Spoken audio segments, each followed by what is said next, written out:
39ನೇ ಶ್ಲೋಕ, ಅದರ 8ನೇ ಭಾಗ. ಇನ್ನೊಂದು ರೀತಿಯಲ್ಲಿ ಶ್ಲೋಕಕ್ಕೆ ವ್ಯಾಖ್ಯಾನವನ್ನು ಮಾಡ್ತಾ ಇದ್ದಾರೆ. ಅಥವಾ ಸರ್ವತಃ ಮನಸಃ ಅಸಂಗಂ ಇತ್ಯಾದಿನ ವಕ್ಷ್ಯಮಾಣೇಷು ಭಾಗವತ ಧರ್ಮೇಷು ಭಕ್ತೇರಪಿ ಪ್ರವಿಷ್ಟತೆಯ ತತ್ರ ಇತ್ತಂ ಭಾವಂ ದರ್ಶಯತಿ. ಮುಂದೆ ಭಾಗವತ ಧರ್ಮಗಳನ್ನು ಇನ್ನೊಂದು ಪ್ರಕರಣದಲ್ಲಿ ಹೇಳ್ತಾರೆ. ಅಲ್ಲಿ ಹೇಳಬೇಕಾದ್ರೆ ಸರ್ವತಃ ಮನಸಃ ಅಸಂಗಂ ಎಂಬುದಾಗಿ ಹೇಳುವ ಮೂಲಕವಾಗಿ ಭಾಗವತ ಧರ್ಮಗಳನ್ನು ಹೇಳ್ತಾರೆ. ಹಾಗೆ ಹೇಳಬೇಕಾದ್ರೆ ಭಕ್ತಿ ಬೇಕು ಅಂತ ಹೇಳ್ತಾರೆ. ಆ ಭಕ್ತಿ ಹೇಗಿರ್ಬೇಕು ಅನ್ನೋ ಇತ್ತಂಭಾವ ಅಂದ್ರೆ ಯಾವ ರೀತಿಯಲ್ಲಿ ಭಕ್ತಿ ಇರಬೇಕು ಅನ್ನೋದನ್ನ ಸಮರ್ಥನೆ ಮಾಡ್ತಾ ಇದ್ದಾರೆ. ಅನ್ಯಥಾ ಭಾಗವತ ಧರ್ಮ ಸಮೂಹ ಅಪಿ ತದರ್ಥತ್ವೇನೇವ ಅನುಷ್ಠೀಯತೆ ಇತಿ ತಸ್ಯಾಹ ಏವ ದುಷ್ಟತ್ವೇ ಏಕಾಪಿ ಸುತ ಇದಾಗಿತ್ತು ಪುಂಸಲಿ ಜಾತ ಇತಿ ಮದೀಯ ಸಂಸಾರ ಸಂಹಾರ ಅನರ್ಥಕ ಇತಿ ಆಭಾಣಕ ವಿಷಯತ ಆಪದ್ಯೇತ. ಅಂದ್ರೆ ಆ ಭಕ್ತಿಯಲ್ಲೇ ಮಾಡ್ತಕ್ಕಂಥ ಭಾಗವತ ಧರ್ಮಾನುಷ್ಠಾನಗಳು ಅದೆಲ್ಲ ವ್ಯರ್ಥ. ಭಕ್ತಿ ಮುಖ್ಯವಾಗಿ ಬೇಕು. ಅದಕ್ಕೆ ಒಂದು ಗಾದೆ ಮಾತನ್ನು ಕೊಟ್ಟಿರ್ತಕ್ಕಂಥದ್ದು. ದೊಡ್ಡ ಒಂದು ಮಗ, ಒಂದೇ ಒಂದು ಹೆಣ್ಣು ಮಗು, ಅವಳು ಕೂಡ ನಡತೆಗಟ್ಟವಳು, ವಿನಯ, ಗೌರವ, ಮತ್ತೊಬ್ಬರ ಮಾತಿಗೆ ಬೆಲೆ ಕೊಡುವಂಥದ್ದು, ಈ ರೀತಿಯಾಗಿ ಯಾವುದೇ ರೀತಿಯಾಗಿರ್ತಕ್ಕಂಥ ಸದ್ವರ್ತನೆ ಇಲ್ಲ ಅವಳಲ್ಲಿ. ಇರೋಳೊಬ್ಬಳು ಮಗಳು, ಅವಳು ಕೂಡ ಸರಿ ಇಲ್ಲ, ತಂದೆಯೂ ಸರಿ ಇಲ್ಲ, ತಾಯಿಯೂ ಸರಿ ಇಲ್ಲ. ಇರೋಳೊಬ್ಬಳು ಮಗಳು, ಅವಳು ಕೂಡ ಸರಿ ಇಲ್ಲ. ಅಲ್ಲಿಗೆ ಆ ಸಂಸಾರಕ್ಕೆ ಯಾವುದೇ ರೀತಿಯಾಗಿರ್ತಕ್ಕಂತಹ ಬೆಲೆಯೇ ಇಲ್ಲ. ಆ ರೀತಿಯಾಗಿ ಆಗತ್ತೆ. ಹಾಗಾಗಿ ಭಕ್ತಿ ಎಂಬುವಂಥದ್ದು ಮೂಲ ಅನ್ನೋದನ್ನ ಆ ಗಾದೆ ಮಾತಿನ ಮೂಲಕವಾಗಿ ತೋರಿಸ್ಕೊಟ್ಟಿದ್ರು. ಮುಂದುವಾಗ ತಥಾಹಿ ಸರ್ವೇಷಾಂ ತನುವೃತಾಂ ಸ್ವಸ್ಮಿನ್ ಆದರ ತಾವತ್ ಅನುಭವ ಸಿದ್ಧ. ಪ್ರತಿಯೊಬ್ಬರಿಗೂ ಕೂಡ ಸ್ವಸ್ಮಿನ್ ಆದರ, ಅವರವರಿಗೆ ಅವರವರಲ್ಲಿ ಆದರ ಅಂದ್ರೆ ಪ್ರೀತಿ, ವಾತ್ಸಲ್ಯ, ನಮಗೆ ನಮ್ಮ ಬಗ್ಗೆ ಕಾಳಜಿ, ಅದು ಜಾಸ್ತಿ, ಅದು ಅನುಭವ ಸಿದ್ಧವಾಗಿದೆ. ತಚನ ಅನ್ಯ ನಿಮಿತ್ತೀಕೃತ್ಯ, ಅದೇನನ್ನೋ ಮತ್ತೊಂದು ಕಾರಣಕ್ಕೋಸ್ಕರವಲ್ಲ, ನಮಗೆ ನಮ್ಮ ಬಗ್ಗೆ ಕಾಳಜಿ, ನಮ್ಮ ಬಗ್ಗೆ ಪ್ರೀತಿ ಸಹಜವಾಗಿರುತ್ತೆ. ಸಹಏವ ಹಿ ಪ್ರೇಮ ಅಪರಪರ್ಯಾಯೋ ಭಕ್ತಿರ್ನಾಮ ಅನುವೃತ್ತಿ ಪದಾಭಿಧೀಯಶ್ಚ. ಅದನ್ನೇ ಭಕ್ತಿ ಅಂತ ಕರೆಯೋದು, ಅದನ್ನೇ ಅನುವೃತ್ತಿ ಅಂತ ಕರೆಯೋದು. ಸಚ ವಿನಾ ವೈರಾಗ್ಯಂ ನೋತ್ಪದ್ಯತೆ. ವೈರಾಗ್ಯ ಇಲ್ಲದೇನೆ ಭಗವಂತನಲ್ಲಿ ಇಂಥ ಭಕ್ತಿ, ನಾವು ನಮ್ಮನ್ನ ಯಾವ ರೀತಿಯಾಗಿ ಇಷ್ಟಪಡ್ತೀವಿ ಆ ರೀತಿಗೆ ದೇವರನ್ನ ಇಷ್ಟಪಡಬೇಕೆ, ದೇವರಲ್ಲಿ ಪ್ರೀತಿ ಮಾಡಬೇಕೆ, ದೇವರ ಸೇವೆ ಮಾಡುವುದು ಅನ್ನೋದು ವೈರಾಗ್ಯ ಇಲ್ಲದೆ ಬರೋದಿಲ್ಲ. ತತ್ ಸರ್ವೇಷು ವಿಷಯೇಷು ಸಂಘವರ್ಜನಮೇವ. ವೈರಾಗ್ಯ ಅಂದ್ರೆ ಏನು? ಸಕಲ ವಿಷಯ ಪದಾರ್ಥಗಳಲ್ಲಿ, ಲೌಕಿಕ ವಿಚಾರಗಳಲ್ಲಿ ಸಂಘವನ್ನ ಬಿಡುವಂಥದ್ದು. ಸಂಘ ಬಿಡೋದು ಅಂದ್ರೆ ಏನು? ಅದರ ಬಗ್ಗೆ ವ್ಯಾಮೋಹ, ಮಾನಸಿಕವಾದ ಚಿಂತನೆಯನ್ನು ಬಿಡುವಂಥದ್ದು. ಅಂತತದಿ ವೈರಾಗ್ಯಂ, ಇದು ಕೂಡ ಪಾಠ ಆಗಿತ್ತು. ವೈರಾಗ್ಯಂ ಸುಲಭಂ ಇತಿ ಆಯಾತಂ. ವೈರಾಗ್ಯ ಸುಲಭ ಅಲ್ವಾ ಅಂತ ಹೇಳಿದ್ರೆ, ಸರ್ವೇಷಾಂ ಗೃಹಂ ಪರಿತ್ಯಜ್ಯ ವನಂ ಪ್ರತಿ ಗಮನ ಮಾತ್ರಣ ಸಂಪಾದಿತು ಶಕ್ಯತ್ವಾತ್. ಸಂಘ ಬಿಡಬೇಕು ಅಂದ್ರೆ ಎಲ್ಲ ಲಭ್ಯವಾದಂತ ಜಾಗವನ್ನು ಬಿಡುವುದು, ಕಾಡಿಗೆ ಹೋಗೋದು ಅಂತ ಹೇಳಿದ್ರೆ ಮೈವಂ. ಯತಃ ಅತ್ರ ಸಂಘಪದೇನ ರಾಗ ಇವ ವೀಕ್ಷಿತ. ಸಾಂಗ ಅಂದ್ರೆ ಸಾಕ್ಷಾತ್ ಸಂಪರ್ಕ ಅಂತಲ್ಲ, ಮನಸ್ಸಿನ ಒಂದು ಭಾವನೆ, ಮನಸ್ಸಿನ ಒಂದು ಸಂಪರ್ಕ. ಮನಸ್ಸು ಕೆಟ್ಟದ್ದರ ಬಗ್ಗೆ ಅಥವಾ ವಿಷಯ ಪದಾರ್ಥಗಳ ಬಗ್ಗೆ ಆಲೋಚನೆ ಮಾಡುವುದೇ ದೊಡ್ಡ ಸಂಘ. ಅದು ಸನ್ನಿಕರ್ಷ ಹೊರತು ಒಂದಕ್ಕೊಂದು ತಾಗುವಂತಹ ಸಂಪರ್ಕ ಸನ್ನಿಕರ್ಷ ಅಲ್ಲ. ಏನ ಸ್ಥಾನಾಂತರ ಗಮನ ಮಾತ್ರಣ ಸಂಪಾದಿತ ಶಕ್ಯತ ಅಲ್ವಾ? ಬರೀ ಸಂಪರ್ಕ ಬಿಟ್ಟು ಹೋಗ್ಬೇಕು ಅನ್ನೋದು ಅಷ್ಟೇ ಇದ್ದಿದ್ರೆ, ಭೌತಿಕವಾದ ಸಂಪರ್ಕ ಬಿಡೋದಂತ ಇಷ್ಟೇ ಇದ್ದಿದ್ರೆ ದೂರ ಬಿಟ್ಟು ಹೋಗ್ಬಿಡ್ತಿತ್ತು. ದೂರ ಹೋದ್ರೂ ಇನ್ನೂ ಅದರ ಬಗ್ಗೆ ಆಲೋಚನೆಗಳು ಬರೋದು ಜಾಸ್ತಿ ಆಗತ್ತೆ. ಹಾಗಾಗಿ ಆ ರೀತಿಯಾಗಿರತಕ್ಕಂಥ ಸಂಘವನ್ನು ಬಿಡಬೇಕು. ಸಹ ರಾಗಸ್ಥ ಸ್ನೇಹ ಅಪರನಾಮ. ಇಂತಹ ರಾಗವನ್ನೇ ಸ್ನೇಹ ಅಂತ ಕರೆಯುವುದು. ತನ್ನಿವೃತ್ತಿಷ್ಠಾನ ತನ್ಮಾತ್ರ ಏನಿದೆ ನಿವರ್ತಕಂತು ಪಕ್ಷತೆ. ಆ ಸ್ನೇಹ ಎಂಬುದು ದೂರವಾಗುವುದು ಹೇಗೆ? ಕೇವಲ ವೈರಾಗ್ಯದಿಂದ ಅಲ್ಲ. ಅದಕ್ಕೇನು ಬೇಕು ಅನ್ನೋದು ಹೇಳ್ತಾರೆ. ತದೇತದ ಇದನ್ನೇ ಹೇಳ್ತಾ ಇರುವಂತದ್ದು. ಸರ್ವತಃ ಮನಸಃ ಅಸಂಗಂ ಇತ್ಯಾದಿನ. ಮನಸ್ಸು ಸಕಲ ಪದಾರ್ಥಗಳಿಂದಲೂ ಕೂಡ ನಿವೃತ್ತವಾಗಬೇಕು. ಅನೇನ ಗುಣೇಶು ಅಸಂಗ ವೈರಾಗ್ಯಂ ಇತ್ಯುಕ್ತಾಭಿಪ್ರಾಯಂ. ಅಲ್ಲಿಗೆ ವೈರಾಗ್ಯ ಶಬ್ದಕ್ಕೆ ಅರ್ಥ ಏನು ಅಂತ ಹೇಳಿದ್ರೆ, ಗುಣೇಶು ಅಸಂಗ, ಪ್ರಾಕೃತ ವಿಷಯಗಳಲ್ಲಿ ವಿರಕ್ತಿ ಇರೋದಿದೆಯಲ್ಲ, ಅದನ್ನೇ ವೈರಾಗ್ಯ ಅಂತ ಕರೆಯುವಂಥದ್ದು. ನಾನು ಭವತು ಪ್ರೇಮ ಇವ ಭಕ್ತಿ. ಅಲ್ಲಿ ಪ್ರೇಮ ಇವ ಬಿಡಿಸಿದಾಗ ಪ್ರೇಮ ಇವ ಭಕ್ತಿ. ಭಕ್ತಿ ಅಂದ್ರೆ ಏನು? ಪ್ರೇಮವನ್ನೇ ಭಕ್ತಿ ಅಂತ ಹೇಳೋಣ. ಇಲ್ಲೆಲ್ಲ ಹೇಗಂದ್ರೆ ಪ್ರಶ್ನೋತ್ತರ ಒಂದು ಆಕ್ಷೇಪಕ್ಕೆ ಉತ್ತರದ ರೂಪದಲ್ಲಿ ತಗೊಂಡು ಹೋಗ್ತಾರೆ ಗ್ರಂಥವನ್ನ. ಭವತ್ತು ಪ್ರೇಮಾಯ ಭಕ್ತಿ. ಭಕ್ತಿ ಅಂದ್ರೆ ಏನು? ಒಂದು ಪ್ರೀತಿ. ಪ್ರೀತಿಯನ್ನೇ ಭಕ್ತಿ ಅಂತ ಹೇಳೋಣ. ಭವತು ಚ ರಾಗ ನಿವೃತ್ತಿರೇವ ವಿರಾಗ. ಇನ್ನು ವಿರಾಗ ಅಂದ್ರೇನು? ವಿರಕ್ತಿ ಅಂದ್ರೇನು? ರಾಗದ ನಿವೃತ್ತಿಯೇ ವಿರಕ್ತಿ. ರಾಗ ಅಂದ್ರೆ ವ್ಯಾಮೋಹ. ವ್ಯಾಮೋಹ ಇಲ್ಲದೆ ಇರುವುದು, ಮನಸ್ಸಿನಿಂದಲೂ ಅದರ ಬಗ್ಗೆ ಆಲೋಚನೆ ಮಾಡದೇ ಇರುವಂಥದ್ದು. ರಾಗದ ನಿವೃತ್ತಿಗೆ ವಿರಕ್ತಿ ಅಂತ ಹೇಳೋಣ. ತಥಾಪಿ ಭಕ್ತಿ ವೈರಾಗ್ಯಂ ವಿನಾ ನ ಉತ್ಪದ್ಯತೆ. ಹಿಂದೆ ಹೇಳಿದ್ರು ವೈರಾಗ್ಯ ಇಲ್ಲದೆ ಭಕ್ತಿ ಹುಟ್ಟೋದಿಲ್ಲ ಅಂತ. ಅದ್ಯಾಕೆ? ಭಕ್ತಿಗೂ ವೈರಾಗ್ಯಕ್ಕೆ ಏನ್ ಸಂಬಂಧ?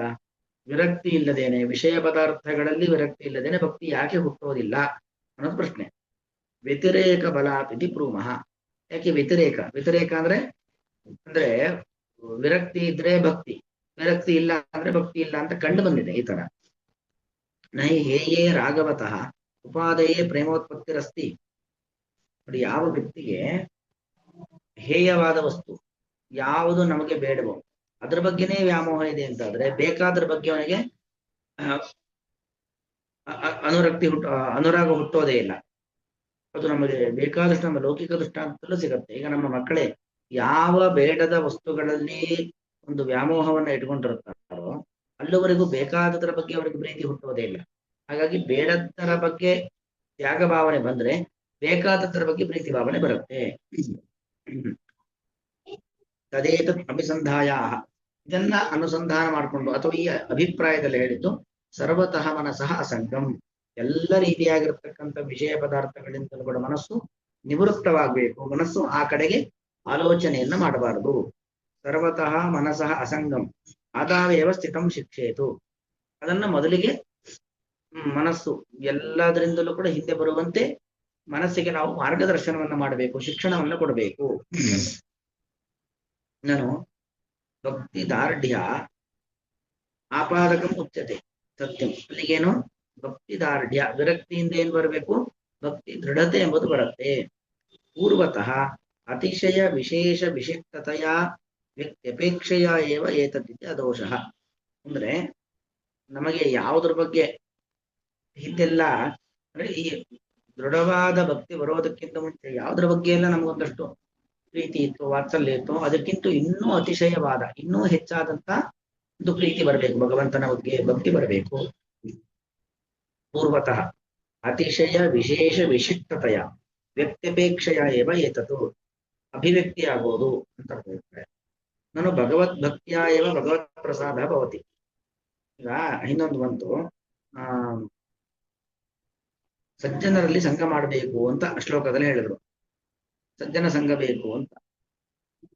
ಆದ್ರೆ ಸಜ್ಜನ ಸಂಘ ಯಾಕೆ ಬೇಕು ಅನ್ನೋದಕ್ಕೆ ಪ್ರಶ್ನೆ ಮಾಡ್ತಾ ಇದ್ದಾರೆ. ಈಗ ಮುಕ್ತಿ ನಮ್ಗೆ, ನಮ್ಮ ಗುರಿ, ಜೀವನದ ಗುರಿ ಏನು? ಮುಕ್ತಿ. ಆ ಮುಕ್ತಿ ಸಿಗಬೇಕು ಅಂತ ಆದ್ರೆ ಭಕ್ತಿ ಸಾಕು ಅಲ್ವಾ? ಭಗವತ್ ಭಕ್ತಿಯಾಯ ಭಗವತ್ ಪ್ರಸಾದ. ಭಗವಂತ ಪ್ರಸನ್ನನಾದ ಅಂದ್ರೆ ಮುಕ್ತಿ ಕೊಡ್ತಾನೆ. ಭಗವಂತ ಪ್ರಸನ್ನನಾಗಬೇಕು ಅಂದ್ರೆ ನಾವು ಭಗವಂತನಲ್ಲಿ ಭಕ್ತಿಯನ್ನ ಮಾಡಬೇಕು. ಹಾಗಾಗಿ ಭಗವಂತನಲ್ಲಿ ಮಾಡುವ ಭಕ್ತಿಯಿಂದಾಗಿ ಭಗವಂತನ ಅನುಗ್ರಹವಾಗುತ್ತದೆ. ತೇನ ಚ ಅಲಭ್ಯಂ ಕಿಮಪಿ ನಾಸ್ತೇವ ಕಿಮಲಭ್ಯಂ ಭಗವತಿ ಪ್ರಸನ್ನೆ ಅಂತ ಒಂದು ಪುರಾಣ ವಾಕ್ಯ. ಭಗವಂತ ಪ್ರಸನ್ನನಾದ ಅಂದ್ರೆ ಅಲಭ್ಯವಾದದ್ದು ಅಂತ ಯಾವುದೂ ಇಲ್ಲ. ಭಗವಂತ ಪ್ರಸನ್ನನಾದ್ರೆ ಅಲಭ್ಯವಾದದ್ದು ಅಂತ ಯಾವುದೂ ಇಲ್ಲ. ಅಲ್ಲಿಗೆ ಅಂತಹ ಭಗವಂತವನ್ನ ಪ್ರಸನ್ನೀಕರಿಸಿಕೊಂಡ್ರೆ ಸಾಕಲ್ವಾ?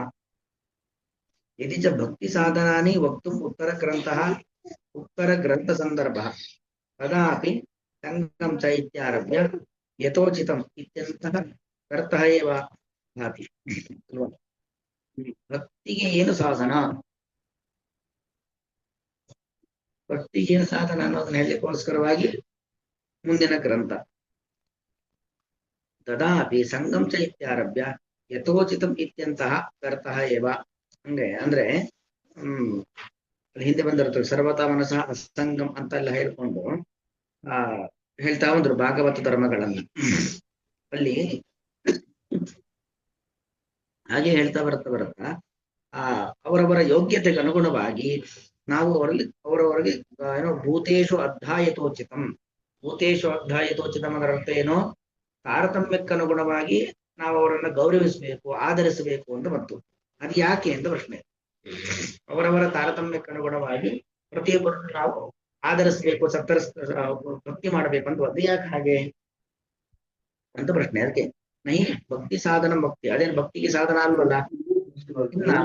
ಭಕ್ತೇಶು ಭಕ್ತಿಮೇವ ಭೂತೇಶು ಅರ್ಧ ಯಥೋಚಿತವನ್ನೋದರ ಮೂಲಕವಾಗಿ ಏನ್ ಹೇಳ್ತಿದ್ದಾರೆ, ಅದು ಭಗವಂತನ ಭಕ್ತಿಗೆ ಪ್ರಯೋಜಕವಾದದ್ದಲ್ಲ. ಮತ್ತೇನು, ನಾವು ಎಲ್ಲರನ್ನೂ ಅವರವರ ಯೋಗ್ಯತೆಗೆ ಅನುಗುಣವಾಗಿ ಪ್ರೀತಿಸ್ಬೇಕು, ಗೌರವಿಸ್ಬೇಕು, ಆಧರಿಸ್ಬೇಕು ಅಂದ್ರೆ ಈ ವ್ಯಕ್ತಿಗಳನ್ನ ಯಾವ ರೀತಿಯಾಗಿ ನಾವು ನೋಡ್ಕೊಳ್ಬೇಕು ಅಂತ ಹೇಳಿದಂಗೆ ಆಯ್ತು. ಅದೇನ್ ಭಕ್ತಿಗೆ ಕಾರಣ ಅಲ್ವಲ್ಲ, ಭಕ್ತಿಗೆ ಸಾಧನ ಅಲ್ವಲ್ಲ. ಭಕ್ತರಲ್ಲಿ ಯಾವ್ದು ಅದರ ಅಭಿಪ್ರಾಯ ಏನು, ಭಕ್ತರಲ್ಲಿ ನಾವು ಹೇಗೆ ಭಕ್ತಿ ಮಾಡಬೇಕು ಅನ್ನೋದು ತೋರಿಸ್ಕೊಟ್ಟಂಗಾಯ್ತು. ಸಂಗಪದೇನ ರಾಗ ಇವ ವಿವಕ್ಷಿತ ಇತಿ ವ್ಯವಧಾನಂ ವಿನ ಅನಂತರಮೇವ ಉಕ್ತತ್ವಾತ್. ಅಷ್ಟು ಮಾತ್ರ ಅಲ್ಲ, ಸರ್ವತಾ ಮನಸ ಅಸಂಗಮ್ ಅಂತ ಹೇಳಿ ಆಮೇಲೆ ಆದೋ ಸಂಗಮ ಸಾಧುಷು ಅಂತ ಹೇಳಿ ದಯಾ ಮೈತ್ರಿ ಪ್ರಶ್ರಯಂತ ಭೂತೇ ಶ್ರದ್ಧಾಯ ತೋಚಿದಂ ಅಂತ ಹೀಗೆ ದೂರ ದೂರದಲ್ಲಿ ಹೇಳ್ತಾ ಇದ್ದಾರೆ. ಅಲ್ಲಿಗೆ ಏನ್ ಗೊತ್ತಾಗತ್ತೆ, ಭಗವಂತನ ಭಕ್ತಿ ಮುಕ್ತಿಗೆ ಕಾರಣ. ಆದ್ರೆ ಇದೆಲ್ಲ ಉಳಿದವರನ್ನು ನಾವು ಗೌರವಿಸ್ಬೇಕು, ಆಧರಿಸ್ಬೇಕು, ಸತ್ಕರಿಸ್ಬೇಕು ಇದೆಲ್ಲ ಯಾಕೆ ಬೇಕು ಅನ್ನೋ ಪ್ರಶ್ನೆ. ಅಥವಾ ತೇನ ಕೆಮೆ ಪ್ರಯೋಜನ ಮಸ್ತಿ, ಉಳಿದವರನ್ನು ನಾವು ನೋಡ್ಕೊಳ್ಳೋದ್ರಿಂದಾಗಿ, ಅವರನ್ನ ಗೌರವಿಸೋದ್ರಿಂದಾಗಿ ಯಾವುದೇ ಪ್ರಯೋಜನ ಇಲ್ವಲ್ಲ ಅಂತ ಪ್ರಶ್ನೆ. ಸರ್ವಸ್ಯಾಪಿ ಭಗವತ್ ಭಕ್ತಿಯ ಏವ ಸಾಧ್ಯತತ್ವ, ದೇವರಲ್ಲಿ ಭಕ್ತಿ ಮಾಡಿದ್ರೆ ಸಾಕು. ವೈಕುಂಠವಾಸಿಯಾದಂಥವನು ವಿಷ್ಣು, ಅವನಲ್ಲಿ ಭಕ್ತಿ ಮಾಡಿದ್ರೆ ಸಾಕು. ಇತರ ದೇವತೆಗಳು, ಇತರ ವ್ಯಕ್ತಿಗಳು, ಗುರುಗಳು, ಹಿರಿಯರು ಅವರನ್ನೆಲ್ಲ ನಾವು ಯಾಕೆ ಪೂಜಿಸ್ಬೇಕು? ಇಂದ್ರಾದಿ ದೇವತೆಗಳನ್ನ, ಗಣಪತಿ, ನವಗ್ರಹ ಮೊದಲಾದ ದೇವತೆಗಳನ್ನೆಲ್ಲ ಪೂಜಿಸ್ಬೇಕು, ಇದು ಯಾಕೆ ಬೇಕು ಅಂತ ಪ್ರಶ್ನೆ. ಅದಕ್ಕೆ ಮೈವಂ ಹಾಗಲ್ಲ, ಭಕ್ತಿ ದೋಷ ನಿರಾಸಾರ್ಥತ್ವ, ಭಕ್ತಿ ದೋಷೋ ಹಿ ಅಸೋ ಯದ್ ಭಕ್ತೇಶು ಭಕ್ತ್ಯ ಭಾವ ಏವ. ನೋಡಿ, ಮುಕ್ತಿ ಸಿಗಬೇಕು ಅಂದ್ರೆ ಭಗವಂತನಲ್ಲಿ ಭಕ್ತಿ ಮಾಡಬೇಕು. ಭಗವಂತನಲ್ಲಿ ಭಕ್ತಿ ಮಾಡಬೇಕು ಅಂದ್ರೆ ಭಕ್ತಿ ನಿಷ್ಕಲ್ಮಶವಾದ ಭಕ್ತಿ ಇರಬೇಕು, ನಿಷ್ಕಪಟವಾದ ಭಕ್ತಿ ಇರಬೇಕು, ದೋಷರಹಿತವಾದ ಭಕ್ತಿ ಇರಬೇಕು. ಹಾಗಾದ್ರೆ ಭಕ್ತಿಗೆ ಸಂಬಂಧಪಟ್ಟ ದೋಷ ಅಂದ್ರೆ ಏನ್ ಗೊತ್ತಾ? ಭಗವಂತನ ಪರಿವಾರ, ದೇವತೆಗಳು, ಭಗವಂತನ ಭಕ್ತರು ಅಂತ ಯಾರಿದ್ದಾರೆ ಮಹಾತ್ಮರು, ಅವರಲ್ಲಿ ನಾವು ಗೌರವವಾಗಿ ಕಾಣಬೇಕು, ಅವರನ್ನ ನಾವು ಆಧರಿಸ್ಬೇಕು, ಸತ್ಕರಿಸ್ಬೇಕು. ಅದಿಲ್ಲ ಅಂತ ಆದ್ರೆ ಇದು ಭಕ್ತಿ ದೋಷ.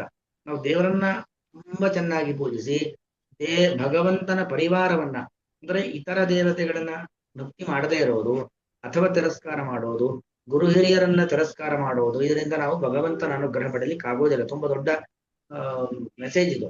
ಭಗವಂತ ವೈಕುಂಠ ಕೊಡುವನಾದ್ರೂ ಕೂಡ, ಎಲ್ಲರಿಗಿಂತಲೂ ಒಡೆಯನಾಗಿದ್ರು, ಜಗತ್ತಿನ ಸ್ವಾಮಿ ಆಗಿದ್ದರೂ ಕೂಡ ಬರೀ ದೇವರಲ್ಲಿ ಭಕ್ತಿ ಮಾಡ್ತೀವಿ, ಇತರ ದೇವತೆಗಳನ್ನ ಮತ್ತು ಗುರು ಹಿರಿಯರನ್ನ ನಾವು ತಿರಸ್ಕಾರ ಮಾಡ್ತೀವಿ ಅಂದ್ರೆ ಅದು ಭಗವಂತನ ಅನುಗ್ರಹಕ್ಕೆ ಕಾರಣವಾಗೋದಿಲ್ಲ. ದೇವರ ಅನುಗ್ರಹ ಬೇಕು ಅಂದ್ರೆ ದೇವರಲ್ಲಿ ಭಕ್ತಿ ಬೇಕು. ದೇವರಲ್ಲಿ ಭಕ್ತಿ ಅಂದ್ರೆ ದೋಷರಹಿತವಾದ ಭಕ್ತಿ. ದೋಷರಹಿತವಾದ ಭಕ್ತಿ ಅಂದ್ರೆ ಎಲ್ಲರನ್ನೂ ಗೌರವಿಸ್ತಾ, ಆಧರಿಸ್ತಾ, ಸತ್ಕರಿಸ್ತಾ, ಎಲ್ಲಾ ದೇವತೆಗಳಲ್ಲೂ ಭಕ್ತಿ ಮಾಡ್ತಾ ದೇವರಲ್ಲಿ ಭಕ್ತಿ ಮಾಡೋದೇ ನಿಜವಾದ ಭಕ್ತಿ. ಇಲ್ಲದೆ ಹೋದರೆ ದೋಷಪೂರಿತವಾದ ಭಕ್ತಿ ಅಂತ ಕರೆಸ್ಕೊಳ್ಳುತ್ತೆ. ಅದು ಇರಬಾರದು ಅನ್ನೋದು ಅಭಿಪ್ರಾಯ. ಭಕ್ತಿ ದೋಷೋ ಹಿ ಅಸೋ ಯದ್ ಭಕ್ತೇಶು ಭಕ್ತಿಭಾವ, ಭಕ್ತೇಶು ಭಕ್ತಿಭಾವ, ಭಗವಂತನ ಭಕ್ತರು ಅಂತ ಯಾರಿದ್ದಾರೋ ಅವರಲ್ಲಿ ಭಕ್ತಿ ಇಲ್ಲ ಅಂದ್ರೆ ಅದು ಭಕ್ತಿ ದೋಷ. ಬರೀ ದೇವರಲ್ಲಿ ಮಾತ್ರ ಭಕ್ತಿ ಮಾಡ್ತೀವಿ, ಇತರರಲ್ಲಿ ಭಗವಂತನ ಪರಿವಾರದಲ್ಲಿ ಭಕ್ತಿ ಮಾಡೋದಿಲ್ಲ, ಭಗವಂತನ ಭಕ್ತರಲ್ಲಿ ಭಕ್ತಿ ಮಾಡುವುದಿಲ್ಲ ಅಂದ್ರೆ ಅದು ದೋಷಪೂರಿತವಾದ ಭಕ್ತಿ ಅಂತ ಕರೆಸ್ಕೊಳ್ಳುತ್ತೆ. ಅದು ನಮಗೆ ದೇವರ ಅನುಗ್ರಹ ಸಂಪಾದನೆ ಮಾಡಲಿಕ್ಕೆ ಉಪಯೋಗವಾಗುವುದಿಲ್ಲ. ನನು ಅಷ್ಟು ಭಗವದ್ ಭಕ್ತಸ್ಯಾಪಿ ತದ್ ಭಕ್ತೇಶು ಭಕ್ತಿಭಾವ ಇರ್ಲಿ, ಭಗವಂತನ ಭಕ್ತನಿಗೂ ಕೂಡ ಭಗವದ್ ಭಕ್ತಸ್ಯಾಪಿ ತದ್ ಭಕ್ತೇಶು ಭಕ್ತಿಭಾವ, ಭಗವಂತನಲ್ಲಿ ಭಕ್ತಿ ಇದೆ, ಬೇರೆಯವರ ಮೇಲೆ ಭಕ್ತಿ ಇಲ್ಲ. ಭಗವದ್ ಭಕ್ತೇಶು ಕೋ ದೋಷ, ಅದನ್ನೇನ್ ದೋಷ? ಅಭಿಮತ ವಿಶಿಷ್ಟ ಫಲಜನಕತ್ವಮೇವ ಇತಿ ವದಾಮಹ. ನಮ್ಗೆ ಬೇಕಾಗಿರ್ತಕ್ಕಂಥ ದೇವರ ಅನುಗ್ರಹ ಅದು ಸಿಗತ್ತಲ್ವಾ? ಭಕ್ತಿಯ ಭವತಿ ಸತಿ ಪ್ರಸಾದೆ ತದೇವ ಕುತಃ. ಭಕ್ತಿ ಇದ್ರೆ ಸಾಕು, ಪ್ರಸಾದ ಯಾಕೆ ಬೇಕು? ಅಥವಾ ಭಕ್ತಿಯಿಂದ ಪ್ರಸಾದ ಆಗತ್ತೆ. ಭಗವಂತನ ಪರಿವಾರವನ್ನು ಯಾಕೆ ಭಕ್ತಿ ಮಾಡಬೇಕು? ತಾದೃಶ ಪ್ರಸಾದಾಭಾವಾತ್ ಕೋಪಿ ಕುತಃ. ಅವರ ಪ್ರಸಾದ ಭಗವಂತನ ಭಕ್ತರ ಅನುಗ್ರಹದಲ್ಲಿ ಯಾಕೆ ಬೇಕು? ವಿಶಿಷ್ಟ ಭಕ್ತಿ ಭಾವ, ತದೇನು ವಿಶಿಷ್ಟವಾದ ಭಕ್ತಿ ಅಲ್ವಲ್ಲ. ಸೋಪಿ ಕುತಃ ದೋಷೇನ ಪ್ರತಿಬದ್ಧತ್ವ, ದೋಷದ ಒಂದು ಅಡೆತಡೆ ಇದೆ. ತದೇವಂ ಭಗವದ್ಭಕ್ತಿಯ ಪುರುಷಾರ್ಥ ಸಂಭವೇಪಿ. ಭಗವಂತನ ಭಕ್ತಿಯಿಂದಾಗಿ ಮೋಕ್ಷ ಸಿಗತ್ತೆ. ಪುರುಷಾರ್ಥ ಅಂದ್ರೆ ಮೋಕ್ಷ, ಮೋಕ್ಷ ಸಿಗುವುದಾದ್ರೂ ಕೂಡ ವಿಶಿಷ್ಟ ಪುರುಷಾರ್ಥ ಲಾಭೇನ ತಲ್ಲಾಭಾಯ ವಿಶಿಷ್ಟ ಭಕ್ತರ ಬೇಕಿಲ್ಲ. ವಿಶಿಷ್ಟವಾದ ಪೂರ್ಣ ಸುಖವನ್ನ ಅನುಭವಿಸಲಿಕ್ಕೆ ಬೇಕಾದ ರೀತಿಯಲ್ಲಿ ಮುಕ್ತಿ ಸಿಗಬೇಕು ಅಂದ್ರೆ ಅದಕ್ಕೆ ಬೇಕಾದದ್ದು ವಿಶಿಷ್ಟ ಭಕ್ತಿ.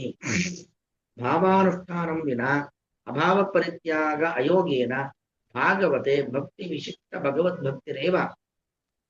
ವಿಶಿಷ್ಟ ಪುರುಷಾರ್ಥ ಹೇತುತ ಇತಿ ಜ್ಞಾಪನ ಪ್ರವೃತ್ತತ್ವಾತ್. ಅಂದ್ರೆ ಭಗವಂತನ ಭಕ್ತರು ಅಂತ ಯಾರಿದ್ದಾರೋ ಅವರಲ್ಲಿ ಭಕ್ತಿ ಇಲ್ಲದೇನೆ ನಾವು ಕೇವಲ ದೇವರಲ್ಲಿ ಭಕ್ತಿಯನ್ನು ಮಾಡಿದ್ರೆ ಇದು ವಿಶಿಷ್ಟ ಭಕ್ತಿ ಆಗೋದಿಲ್ಲ. ವಿಶಿಷ್ಟ ಭಕ್ತಿ ಇಲ್ಲದೇನೆ ವಿಶಿಷ್ಟ ಪುರುಷಾರ್ಥ ಅಂದ್ರೆ ಮೋಕ್ಷದ ಪ್ರಾಪ್ತಿ ಎಂಬುದು ಇಲ್ಲ. ಹೀಗೆ ಆ ಮೋಕ್ಷ ಪ್ರಾಪ್ತಿ, ಮೋಕ್ಷದಲ್ಲಿ ಪೂರ್ಣ ಸುಖದ ಅನುಭವ, ಇದಕ್ಕೋಸ್ಕರವಾಗಿ ನಾವು ಹೇಗೆ ಭಗವಂತನನ್ನ ಆರಾಧಿಸ್ತೇವೋ, ಭಗವಂತನಲ್ಲಿ ಭಕ್ತಿ ಮಾಡ್ತೇವೋ, ಹಾಗೆ ಭಗವಂತನ ಪರಿವಾರ ರೂಪವಾಗಿರುವಂತ ದೇವತೆಗಳನ್ನು ಮತ್ತು ಗುರು ಹಿರಿಯರನ್ನು ಕೂಡ ಆರಾಧಿಸಬೇಕು, ಭಕ್ತಿ ಮಾಡಬೇಕು, ಅವರಲ್ಲಿ ಗೌರವವನ್ನು ಇಟ್ಕೊಂಡಿರಬೇಕು ಅನ್ನೋದನ್ನ ಹೇಳುವಂಥದ್ದು. ಇನ್ನು ಮುಗ್ದಿಲ್ಲ. ಭಗವಂತನ ಭಕ್ತರಲ್ಲೂ ಭಕ್ತಿ ಮಾಡುವಂಥದ್ದು ಅತ್ಯಂತ ಅಪೇಕ್ಷಿತವಾದದ್ದು, ಅದು ದೇವರ ಅನುಗ್ರಹಕ್ಕೆ ಕಾರಣವಾದದ್ದು ಅನ್ನೋದನ್ನ ಇನ್ನು ಒಂದಷ್ಟು ಹೇಳ್ತಾ ಹೋಗ್ತಾರೆ. ಇಷ್ಟಕ್ಕೆ ನಿಲ್ಸ್ಕೊಂಡಿರೋಣ. ಶ್ರೀ ಕೃಷ್ಣ.